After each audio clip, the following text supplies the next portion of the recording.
ஏ சீனு, நீயும் சர்ப்ரைஸ் ஆயிட்டா இல்ல? ஐயோ எதிர்பார்க்கவே இல்லை, நான் சும்மா அஸ்திட்டாங்க. விக்ரம பத்தி என்னடா தெரியும் உனக்கு?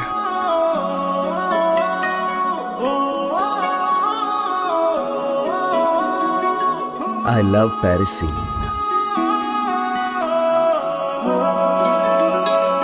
லைஃப் ஃபுல்லா நீ வீல் சேர் தள்ளிக்கிட்டே வாழ முடியாது. நான் யாரோ, நீ எனக்கே எவ்வளோ பண்ணும்போது உங்க அம்மாவுக்கு எவ்வளோ பண்ண முடியும்? போ, எங்க தொழிச்சமோ அங்கதான் தேடணும் செய்யணும். 5 வருஷமா அவன் நிலைமை தெரிஞ்சு என்னால ஒன்றும் பண்ண முடியல. ஆனா அவனை பத்தி 5 நிமிஷம் தான் உனக்கு சொன்னேன்.